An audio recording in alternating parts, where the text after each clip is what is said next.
Kwifuriza byiza mwese mukomeje gukurikirana gahunda Abaryankuna TV twategura no kubagezaho. Tunyurwa no kubagwa ntategura bashimisha.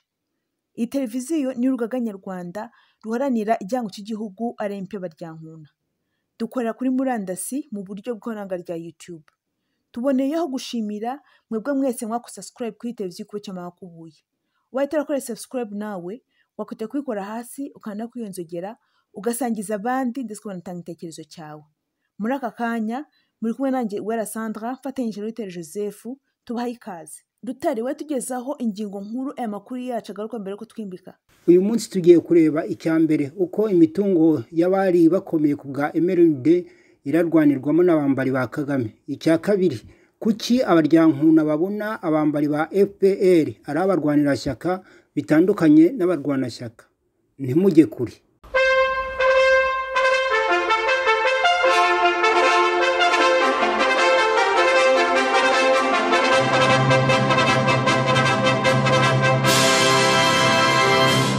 Imitungo y'abakomeye ku bwa MRND irarwaniramo n'abambari ba Kagame. Kwa tumaze igihe tutumva amajwi mu bitangazamakuru iby'ibikomerezwa byigabiza imitungo y'abandi bibanje kuyihimbira ibyaha. Imwe muri iyi mitungo yitirirwa ko itagira beneyo, indi kitwa ko yasizwe na beneyo bahunze bamaze kwijandika muri jenoside. Gusa muri iyi minsi imitungo ya Nzirere Joseph wahoze ari umunyamabanga mukuru wa MRND akaba na minisitiri w'imirimo ya leta n'ingufu Minitrape nirimo kuvugisha abantu banyuranye. Hagati aho inkiko nazo zabuze ayo zicira nayo zimira kuko urubanza ruvugwa Lieutenant Sarambuye Theoneste umwe mu barinda Kagame utajya atinya no kwinjira n'imbunda mu rukiko. Abantu batandukanye bakabihuza no kwitwaza icyari cyo agashaka gutera ubwoba urukiko. Sandra, ku itariki ya 22 Ukuboza umwaka w'2021 nibwo hagombaga kuba urubanza rukomoka ku makimbirane yaturutse ku isambu yahoze ari iya Joseph Nzirorera. Uwitwa Liberabagabo Jean Bosco avuga ko yayiguze mu cyamunara, naho Lieutenant Colonel Sarambuye Theoneste we akavuga ko yayihawe na leta biciye mu isaranganya, ariko akaba atabasha kugaragaza igihe iryo saranganya ryabereye, ko ahubwo afite abantu benshi babizi. Mu iburana ryo kuri wa gatatu uyu musirikare mukuru mu barinda Kagame ubwo iburanishwa ryasubikwaga bitewe nuko umwe mu bagize inteko iburanisha yishyize mu kato nyuma yo kwikekaho icyorezo cya COVID-19, bikaba byaratumye atagaragara mu rubanza. Iki cyemezo cyagaragaye nk'ikitakiriwe neza ku ruhande rwa Lieutenant Colonel Sarambuye, maze atangira gutera amahane, ashwana n'umunyamakuru amubaza impamvu amufata amashusho kandi atabanje kubimusabira uruhushya.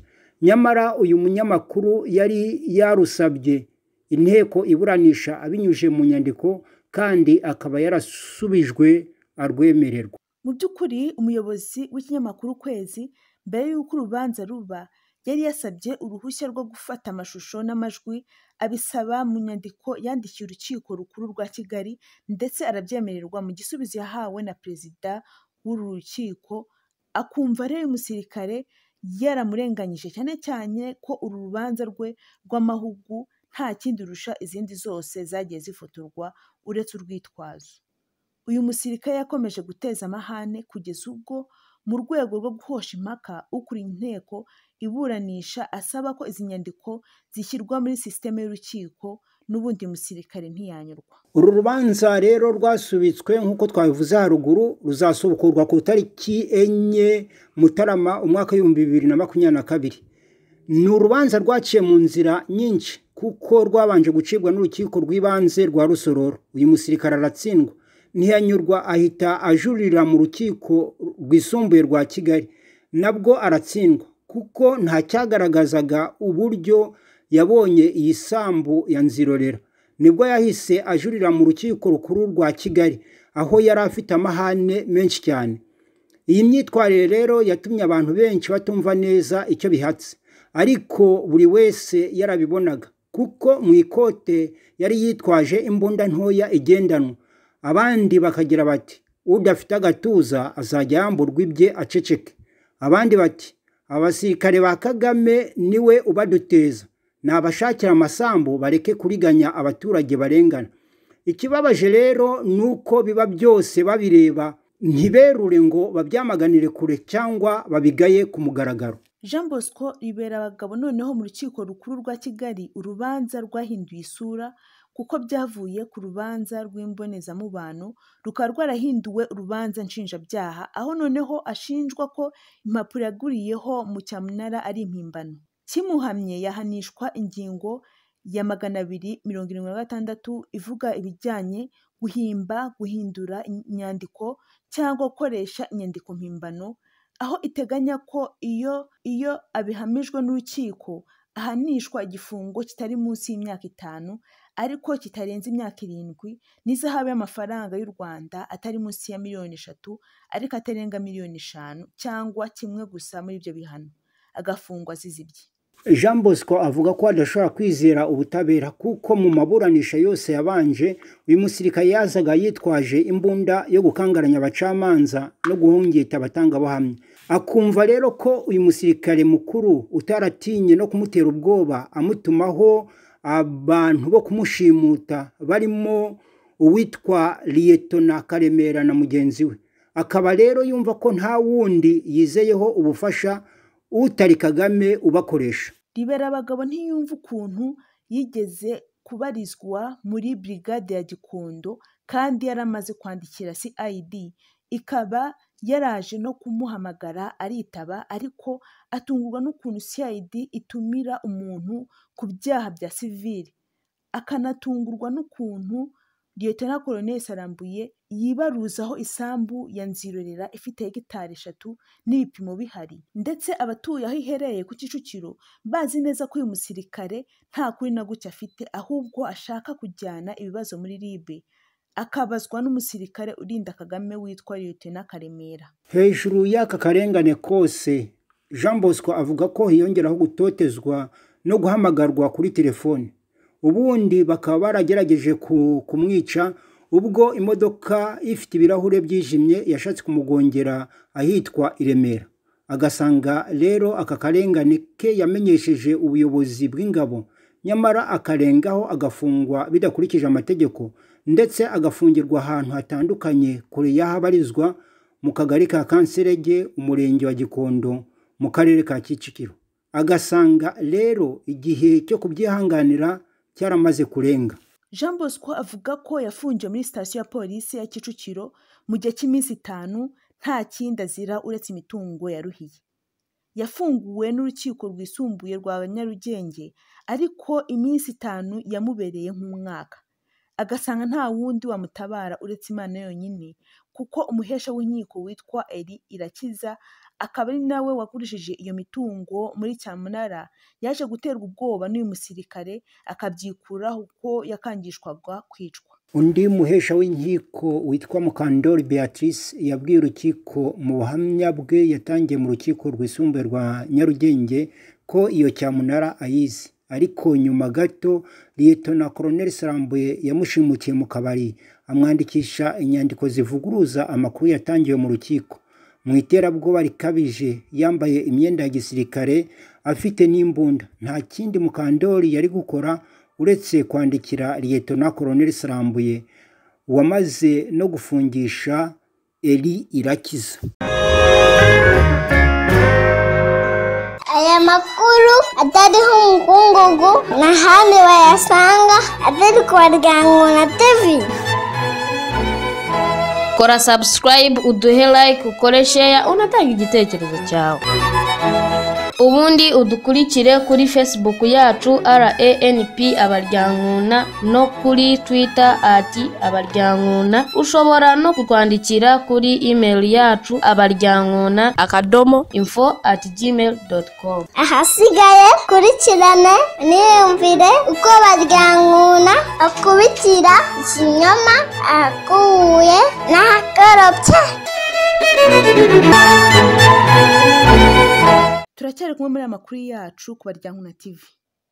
Lieutenant Karemera yahatiye Jean Bosco kwemera ko nta mafaranga afite yagura isambu, akabivugira muri CID, nyamara we arinda Kagame. Ibi ntibyari gufata kuko Jean Bosco yerekanye impapuro za banki y'abaturage zemeza ko yabikuje amafaranga agiye kuyagura isambu ku munsi cyamunara yabayeho. Akibaza rero impamvu yo guterwa ubwoba abwirwa ko iyo sambu ataze kuyibona, ko ahubwo azabura intama n'ibyuma. Akanibaza impamvu uyu musirikare azana imbunda mu rukiko, akanakoresha iterabwoba rikozwe n'inzego zitandukanye zidafite aho zihuriye n'ubutabera, agatanga urugero rwa Lieutenant Karemera urinda Kagame. Si ubwa mbere uyu musirikare Lieutenant Colonel Sarambuye Theoneste avuzweho ibikorwa by'uburiganya n'urugomo ruba rwabyara urupfu ahariho hose.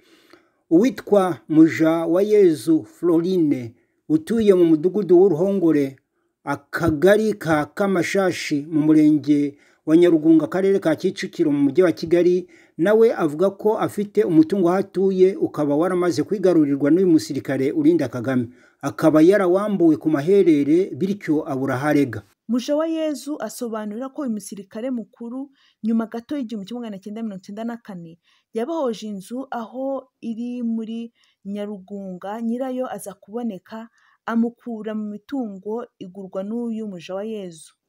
Nyuma y'uko imitungo iboneye beneyo, yasabye ko yaba acumbikiwe mu gikari agashaka ahandi azimukira. Lieutenant Colonel Sarambuye akimara gucumbikirwa mu gikari, yatangiye kuhubaka gake gake, ashyiraho uruzitiro atabiherewe uburenganzira na Mujawayezu, ahita ajya kumurega mu buyobozi bw'umurenge ngo bumuhagarike, ariko abutera ubwoba ndetse azana abashinzwe imiturire mu karere, nabo bahageze basanga yubakisha yambaye imyenda ya gisirikare, afite n'imbunda, abirukana amanywa ava, abantu bose babura icyo barenzaho kuko nyine uyu musirikare akomeye ku buryo nta wamuhangara kuko atajya ashyira imbunda hasi na rimwe. Mu mwaka wa 2013 Mujawayezu yatakambiye Minisiteri y'Ingabo ihamagara Lieutenant Colonel Sarambuye imusaba gutanga imitungo y'abandi. Yemera ko agiye kubikora ariko birangira bityo, ahubwo uyu musirikare atangira kujya atera ubwoba buri wese, agakangisha imbunda gusa mu rwego rwo kugenda anyaga imitungo y'abandi, agakoresha inzego utamenya izo arizo, akanyaga imitungo y'abandi ku maherere gusa ku gitugu cyeruye. Ikibabaje nuko aho kugira ngo Minisiteri y'Ingabo ikemura ikibazo, nyamara yarakusanyije ibimenyetso byose ikabibona, ahubwo isa nk'iyamuhaye rugari ngo akomeze yigwizeho imitungo ya rubanda, ubundi abahembe kubafunga nta kindi cyaha bashinjwa nyuma yo kubatoteza byo kubica no kubamugaza. Uyu Mujawayezu avuga ko muri 2014 yateze moto agongwa n'imodoka itazwi ihita yiruka, akabihuza n'abantu Lieutenant Colonel Sarambuye yoherezaga kumufotora, abandi bakamwandikira ubutumwa bugufi kuri telefone abwirwa ko ibyo arimo bitazamugwa amahoro. Impamvu impanuka yagize ihuza na Lieutenant Colonel Sarambuye nuko umugore w'uyu musirikare yakomeje gukurikirana Mujawayezu kwa muganga i Kanombe acunga uko avurwa, nawe agasaba ko Kagame yabwira abamurinda bagahurwa kumugaza abantu ku maherere. Mu kwanzura inkuru rero twavuga ko akarengane kakorewe Jean Bosco Libera Bagabo kigaragaza kuko afite impapuro zose zatanzwe n'inzego zibifitiye ububasha, ahubwo akaba arimo kurenganywa n'uyu musirikare mukuru. Lieutenant Colonel Sarambuye nta kindi yitwaje uretse gusa agatuza afite mu gisirikare kamuha ububasha bwo gukoresha inzego zitandukanye zirimo abahesha b'inkiko, abasirikare batandukanye ndetse n'abakozi b'akarere ka Kicukiro bashinzwe gutanga ibyangombwa by'ubutaka, aho babutanze kabiri kandi buri mu makimbirane.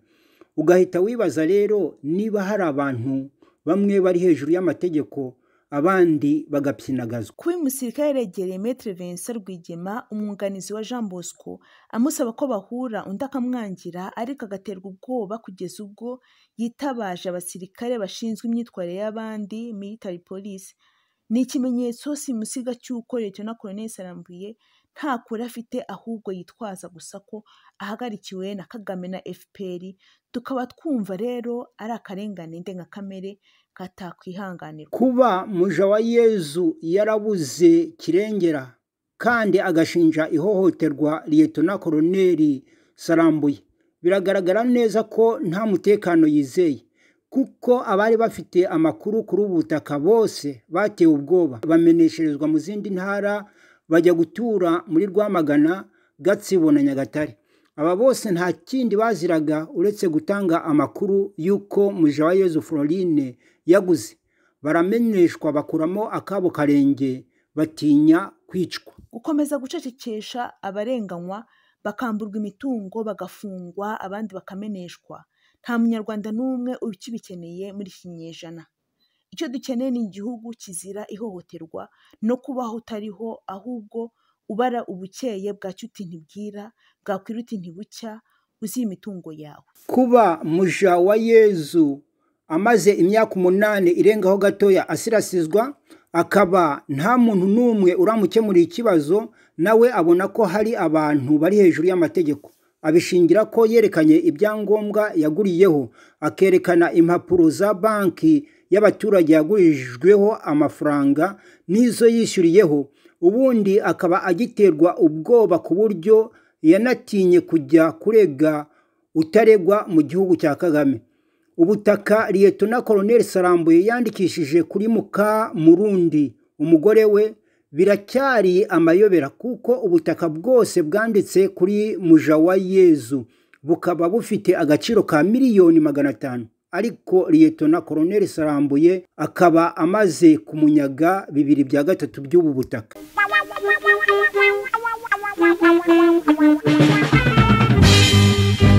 Umva man, ya flash iri ese dutangire dukora ibiti. Harya nayishyize hera. Harya nayishyize. Ariko ingoma zo no munsi ziriwe zitwika. Ariko none aba bana baha. Niko sha muhire. Niko, wowe na mwene nyiri imirimo musigaye muzindukira mu miziki nta kandi kazi. Oya muze, twe turashaka kuba aba DJ, tukaye dufasha abahanzi n'abandi banyempano b'abanyarwanda kuzamuka. Umva ahubwo muze, tegera hino ngusakuza bikeya. Nuntsinda ndakugurira icupa. Nanjye ningutsinda orankura mu bazajya batindurira inka. Nta mustari wagiye mu bisogororo ndetse no mu ifumbire y'inka muze, nawe urabizi. Mvaye, ahubwo ningutsinda iryo cupa urarigura, hanyuma uzamara umwaka wose utindurira inka. Ashaka kundusha amanyanga. Sawa, reka ngusakuza ibikakaye gusa. Sakwe muze. Soma shaka do. Uyu mugabo uramuzi? Yewe wowe upima, ufite urwago rungana iki? Uramenye. Urusigaye rwose n'urwanjye. N'urwanjye do. Ureba dore iyi note ntivunje ni wowe uri buyivunje, uramenye. Uravunguraho na rimwe tukavumbara. Yose nayanjye. Uho nindera? Ongera usubizemo gato ya numve. Uramuzi? Tukomeza se uyu murima twaruguze. Narakwatiye se. Leta se uguhaye. Wowe bampa amafaranga, ufite amafaranga wowe 20. Cyangwa kwambuka ndakufuna inkweto. Cyangwa n'ihingire. Ngabongere ikoze hasi. Ongera kubita hasi urebe. Genda ugiye rwose. Genda. Enda fata n'ibisuperi byawe dore nibi bikoma byawe cyane. Uwo ni Sebanana Ndereya. Uyu waturirimbiye uturirimbo turimo Karimi Kashyari, Zuba ryanjye n'izindi. Yari umuhanzi w'indashyikirwa muri muzika no mu gukina amakinamico. Twamuvukijwe n'interahamwe za MRND. Aha, icyo uragitoye. None reka nkumvishe uyu we umbwira uwo ari we. Amerika n'Uburayi, Aziya na Oceania, ni ibiducumbikire, ariko ntitwibagirwe ko turi abana mu Rwanda. Aho mwikwirwa muvunika. Uwo ni wa mwana wacu Kizito Mihigo uherutse kwivuganwa n'izi ngotanyi za FPR na Kagame wazo. Kundi kumva umusaza yakanera, noneho muze umvira ijwi ry'agahebuzo. Nurangiza umbwire nyiraryo, ndakwemera. Azahirwa umuntu uza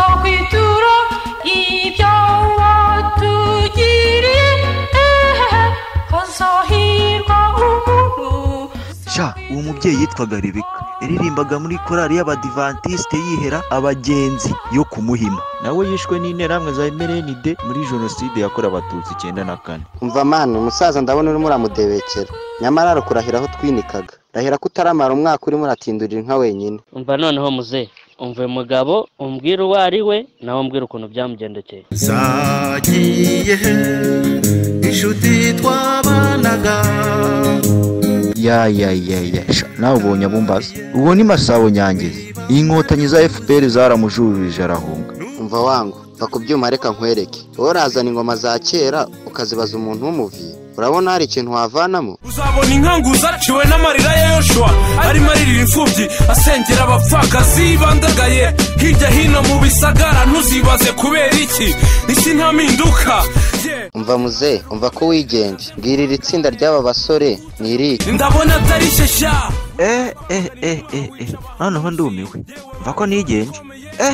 Bandaga gashabizi mwene nyine imbirima nkozeho. Niko sha, ibyo si bya bihungu byo mu kasharu byambara iminyururu mu ijosi, imbya bikambara ku mapantaro. Ibyo si byo numvise biririmba byitonganye. Icyo kiragutsinze. Cyakoze icupa ryo ndari guha ariko icyo gutindurira nkacyo nyivuyeho. Iryo tsinda ni itsinda rya Tafu Gang. Ni itsinda ritigeze rigirira umugisha ku butegetsi bwa FPR Inkotanyi. Zihora zibacunaguza. None ko numva nta ntera hamwe nta nkotanyi, ubu FPR ndayizinutswe. Ntinze kugera home. Bwa budarapo bwayo bwose mere yazanye mu rugo. Ndahita mbuta muri wese, ndahita mbuta mu musarani bwose.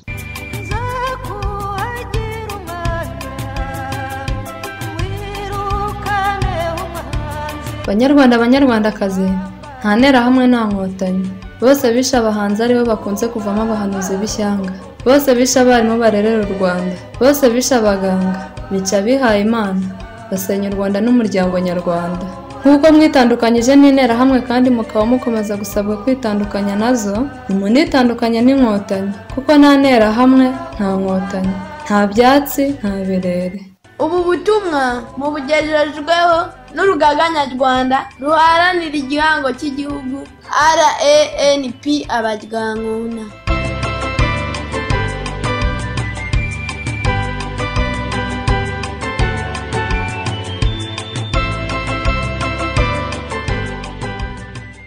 Dukomeje kubana namwe muri amakuru yacu ku Abaryankuna TV. Reka dusoze tureba impamvu Abaryankuna babona abambari ba FPR ari abarwanirashyaka, ibyo batandukanya n'abarwanashyaka. Mu Kinyarwanda tugira ijambo ishyaka, ariko ni ijambo risobanura ibintu birenze kimwe. Ishyaka mu gisobanuro cyaryo ryumvikana mu buryo bubiri bw'ingenzi. Ubwa mbere ni ubwa rusange, aho ishyaka risobanura ubutwari, ubushake, ubwitange n'ubushobozi bwo gukorera icyiza mugenzi wawe ugamije kumurinda ikibi. Urugero, iyo bavuze ngo kanaka arwana ishyaka, umwumva nk'umuntu mwiza uharanira icyiza kuri we kandi agaharanira kukigeza ku bandi kabone n'aho yasiga ubuzima bwe. Uwo rero niwe bita umurwanashyaka, niwe wakita activist, yakisumburaho akabasoba. Ku rundi ruhande, ikindi gisobanuro cya kabiri, ishyaka risobanura ishyirahamwe ry'abantu bahuje ibitekerezo, bafite intumbero imwe, manifesto, amategeko rusange, stati, n'amategeko ngengamikorere, kandi bahuje uburyo bwo guharanira kugera ku butegetsi. Amashyaka ya politiki yose aba muri iki gisobanuro cya kabiri. Amategeko y'igihugu akurikiza uko yandikwa, uko akora ababayobora, uko atanga ibitekerezo byayo, nuko aharanira kugera ku butegetsi atabangamiye ayandi baba badahuje ibitekerezo. Uri muri bene iri shyaka ararirwanira, bigatuma yitwa umurwanirashyaka. Wakwita mu zindi ndimi membre, partisan, militant. Nta rundi rukundo abafitiye abaturage. Dushingiye kuri ibisobanuro, turabona neza ko hari itandukaniro rinini mu Kinyarwanda hagati y'umurwanirashyaka n'umurwanashyaka. Kuko umwe arwanira ishyaka rya politike agamije imyanya y'ubutegetsi, naho undi akarwana ishyaka kuri bagenzi be agamije kubakorera icyiza abavana mu kibi.